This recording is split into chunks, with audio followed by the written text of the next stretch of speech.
Kimi, ganito ka-sweet. Binati si Direk Jojo.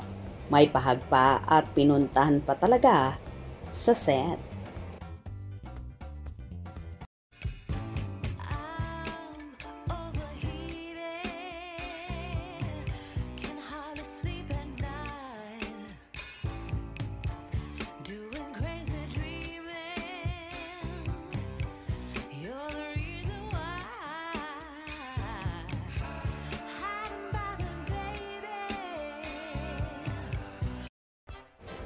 Magiliw talaga itong si Kim Chiu sa mga katrabaho, lalong higit sa mga direktor, kaya love na love siya ng mga ito. Birthday nga ng kanilang isa sa direktor ng The Alibay series, si Direk Jojo Sagin. Pinuntahan pa talaga ni Kimi si Direk sa set nito para batiin ang happy birthday kung saan may pahag pa ang dalaga sa direktor na ikinatuwa naman ni Direk Jojo.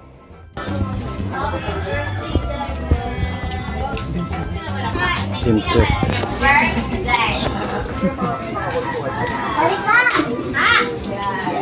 Mabilis sa video ni Kim.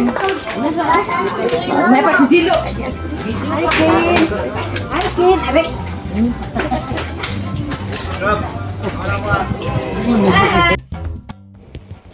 Isa nga si Kimi sa napaka-sweet na tao sa mga katrabaho, kasamahan, crewman or staff.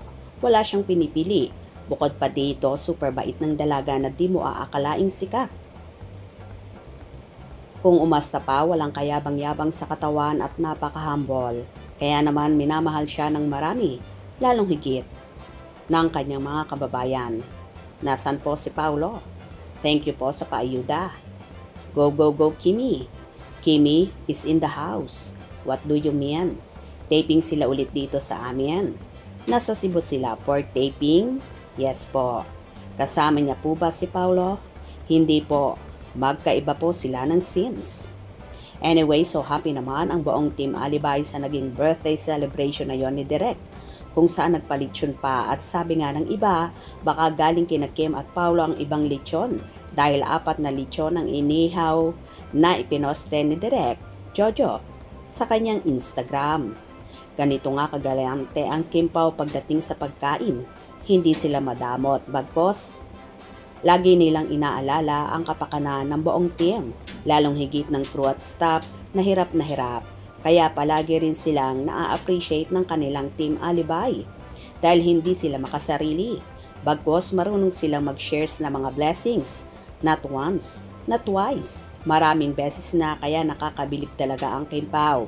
Kaya palaging happy ang buong team sa set. Kahit pagod at puyat, palagi naman silang busog. Happy birthday, Direk, at sana marami pang projects na dumating sa inyo with Kim Pao, and also good health and long life. Hope you enjoy. Please subscribe for more info.